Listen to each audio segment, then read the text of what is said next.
coming out today.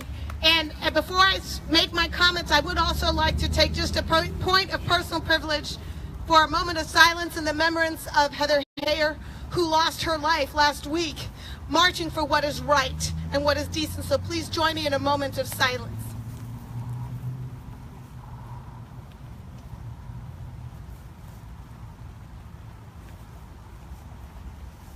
Thank you.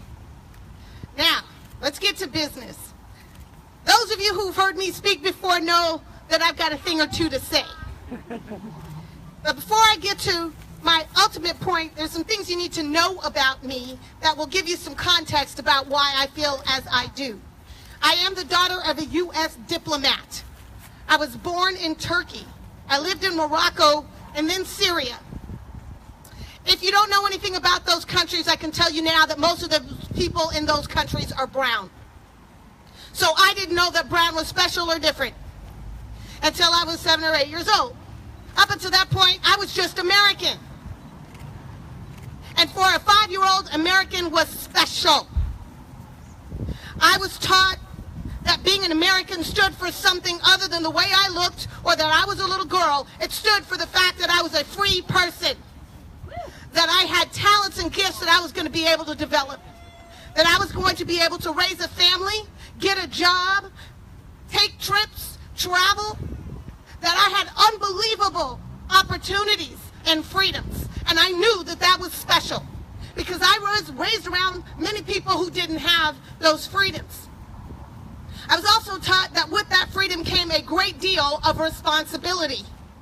Even as a 5-year-old or a 6-year-old child, I knew I couldn't act any old way because I was representing the United States of America and that was important and that was special.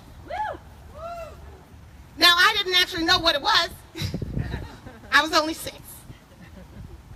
But it mattered to me. My parents taught me that serving my country was an honor and a privilege, something that you do to give back to the country that allows you to be your best and most potent self.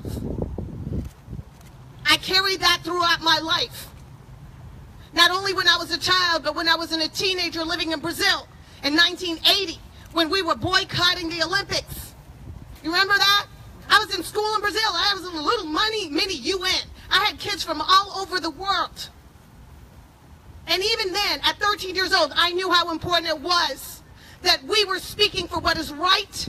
I was defending my country even in my classroom, and I was so proud to be an American because we made a lot of sacrifices to do what was right. And I believed in that. Many of you who follow me on social media know that I am not happy with this president. This is true. This is also not news. But we're not here because we're unhappy. We're here because we are demanding that our leaders hold Donald Trump accountable and send him a very strong message. The message that needs to be sent to Mr. Trump is, hey, wake up. You have a job. When you put yourself up for President of the United States, and when you were put in that office by a minority of the voters, you still got an incredibly important job. So let me clarify what the job is not, since he seems to be so confused. The job is not head cheerleader of the Donald Trump fan club. That's not the job. You don't determine what is right and wrong based on who likes you and who doesn't. The job is not do whatever comes to your mind in the moment. You are the spokesman of the United States. Your words make a difference to everyone. The job is not let me hang out and watch TV all day and see who's talking about me. You are not the center of this universe. This country runs the world. That is your job. Your job is not to make the best deal with the person in front of you while ignoring every other obligation that has ever been made in the name of the United States. You have embarrassed and shamed us by walking away from promises, deals, and relationships that have been built over generations. That is what you have done. Our allies look at us as if we are not fair dealers and that our word means nothing because of you. That is the truth.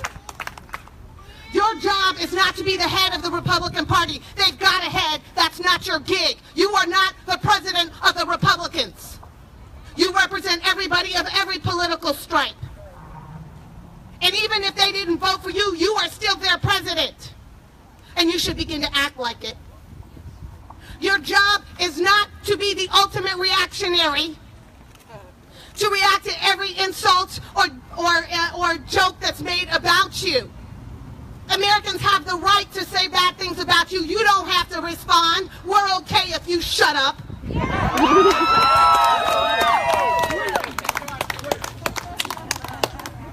Your job is not to pick fights, especially with the families of veterans and those who've died. That is not your gig. And what we learned this week, which you need a memo on, is that it is not your job to stand in the gap for Nazis and Klansmen. That is not your job. Let me explain something to Donald Trump because he seems to miss the point, and I think it's important that it be made. I do not give a damn about statues because statues don't pull me out of my bed at night and hang me from a tree. It is not statues that gas 6 million Jews. It is not statues that walk around with AR-15s threatening people and trying to intimidate people. That's not statues. That's people. And those people want to do the same stuff that they did 50 years ago and 100 years ago now, and I say over my dead body. So when you think that somebody can find themselves standing next to a Nazi and call themselves a good person, I've got news for you, Donald. They're not. They never were. And when you call them good people, you betray us. You betray me. You betray the people who gave their lives fighting the Nazis, and not just the Americans who did. Guess what? Newsflash, millions of people fought Nazis from all over the world. You betrayed every one of them. You betrayed everybody who fought for civil rights. You betrayed everybody who fought for the unification of this country. Millions of people died in the Civil War. Whether they were on the right side or the wrong side, guess what? They died and they bled, and you betrayed them. Our censure is not about how we feel, and it's not about what they say. It is their intentions about what they're gonna do. That's what I'm scared of. When you stood with them, you said the power of the presidency will back them up. That when they commit crimes in the name of bigotry, racism, and anti-Semitism, the police will not help us, the presidency will not help us, the FBI will not help us, because they answer to you. That is the problem. You are a fake, Mr. Trump, and you have not figured out that you are in this gig until we get you out. And until such time, those in Congress need to send you a message. Take notes. Point number 1, you are the President of the United States, your words matter. Point number 2, if you don't have a moral compass, buy someone who does. Point number 3, you cannot lead if no one agrees to follow. And point number 4, you're getting awfully close to that point. So I'm not going to go on and on. We know that we need leadership in Congress instead of the ultimate follower in Brian Mast. He hasn't seen anything that Donald Trump has done that he can't agree with. That tells me everything I need to know about him.